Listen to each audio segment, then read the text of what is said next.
भगवान ने देखा कि मामा ने हमारे लिए हेलीकॉप्टर की व्यवस्था कर दी है, उड़ के सब देख आवेंगे। आजकल हवाई सेवा जो है बड़ी सुगम हो गई है ना। तीर्थों में भी, केदारनाथ में, बद्रीनाथ में, अमरनाथ में, जहां भी हर जगह हवाई सेवा। साधन, सुविधाएं, विज्ञान, जो व्यवस्थाएं बढ़ती जा रही हैं जिससे हम सबका जीवन सरल तो हो रहा है, ये तो बिल्कुल सत्य है।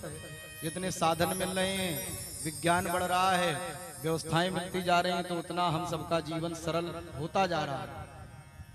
लेकिन उतनी ज्यादा हम लोग अन्य चीजों में कमजोर होते जा रहे हैं, है ना।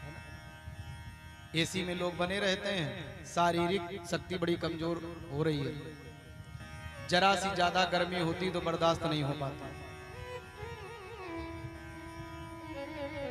पैदल चलना लोगों ने कम कर दिया है, अन्य जो शारीरिक श्रम वाली चीजें कम कर दी हैं, शरीर कमजोर हो रहा है।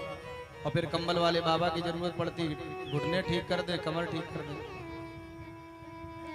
भगवान ने देखा कि हेलीकॉप्टर आ गया है। भगवान ने सोचा कि अगर मैया गोदी में लिए बैठी रही तो राक्षस हमें मैया के सहित उड़ा के ले जाएगा। तो भगवान ने क्या किया, न सेहे गिरकूटवत सिसोर बूढ़म गरिमाणम। भगवान ने अपना भार बढ़ाया और बहुत वजन हो गया, मैया को सहन नहीं हुआ। मैया ने सोचा कि अभी तो बड़ा हल्का था और इतना भारी कैसे हो गया। तो भगवान तो मायापति हैं। हासो जनोन्माद करी जमाया।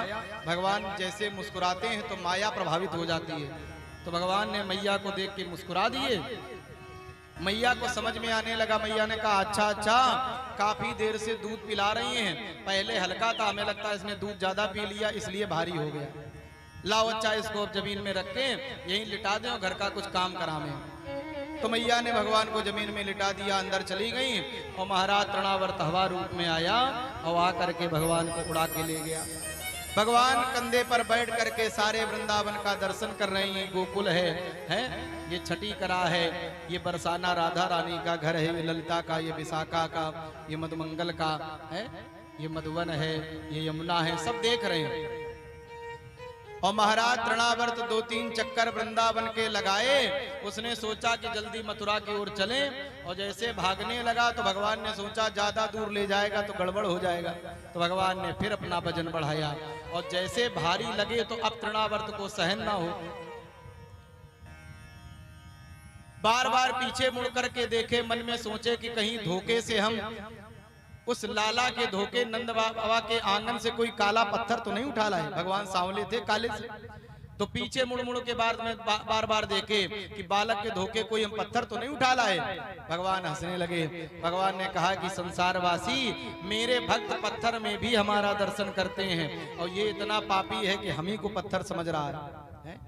चल तेरा सर पत्थर से टकराते हैं। तो भगवान ने देखा बड़ा भारी शिला एक पर्वत था, उसी से ले जाकर के तृणावर्त का मस्तक टकराया और तृणावर्त का वहीं पर प्राणांत हो गया। बोलिए भक्त वत्सल भगवान की।